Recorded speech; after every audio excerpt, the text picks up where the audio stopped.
আমি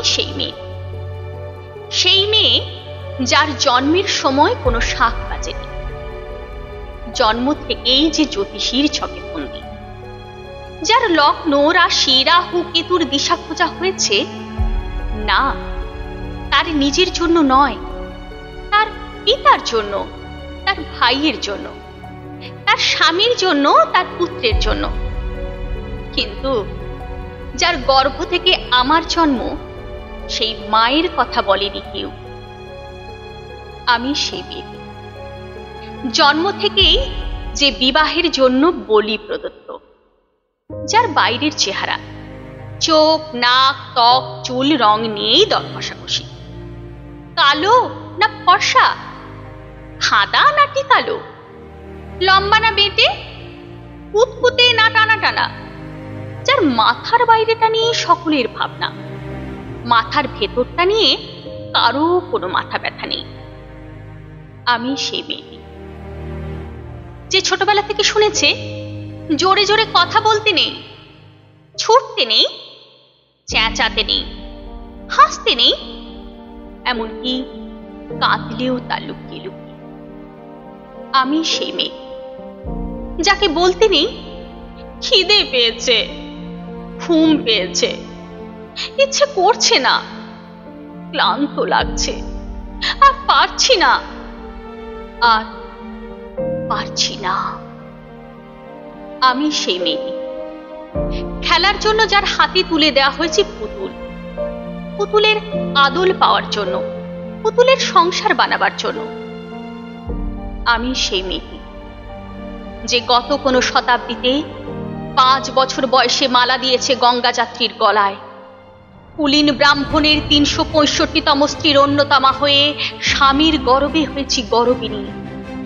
একাদশীর দিন অবুজ দশমী বালিকা তৃষ্ণায় আটক ঘরের মাটি লেহন করতে করতে প্রাণ ত্যাগ করেছি।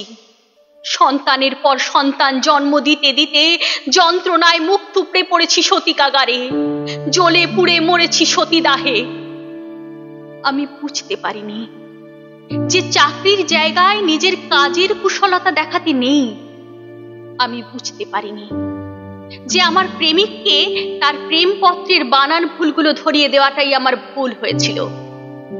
আমি বুঝতে পারিনি যে আমি যদি কবি হতে চাই, আমার বন্ধুরা বলবে ওটা কবিতা হয়নি, পদ্য হয়েছে।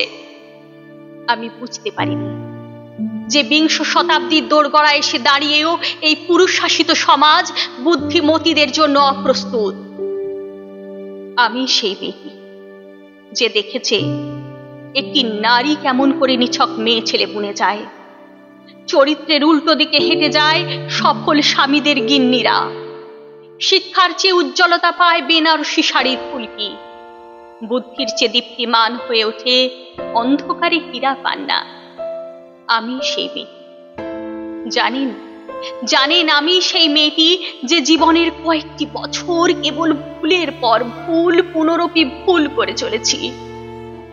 অন্ধকারের দিনে ফিরতে পারি না বলেই কি আমি অপমানের জ্বলন্ত কয়লার উপর দিয়ে হেঁটে যেতে চাই দুঃখের দিকে? আমি প্রণাম জানাই সেই প্রথম আগুনকে, যার নাম বর্ণ পরিচয়, সেই অগ্নিশুদ্ধ পরম্পরাকে, সেই সব পুরুষ রমণীকে যারা 19 শতাব্দীর অন্ধকারের হাতলে জ্ঞানের আলো জ্বালিয়ে এক জন্মে আমাকে জন্ম জন্মান্তরের দরজা খুলে দিয়েছেন। আমি আজ প্রেমের জন্য ফেলে যাচ্ছি আরাম, সোপার্জিত সাকান্যের জন্য ফেলে যাচ্ছি কৃতদাসের চব্যচস্য, জেগে থাকার জন্য ফেলে যাচ্ছি ভাত ঘুম, যন্ত্রণার জন্য ফেলে যাচ্ছি সুখ, জ্ঞানের জন্য ফেলে যাচ্ছি অন্ধতা, আনন্দের জন্য ফেলে যাচ্ছি সাফল্য, অমৃতের জন্য ঐশ্বর্য। আমার হাতে জ্বলছে দিশারীদের শিক্ষার সেই মহান আগুন। আমি সেই মেয়ে। আপনারা নিজের দর্পণে দেখে আমাকে চিনুন, আমাকে চিনুন, আমাকে চিনুন।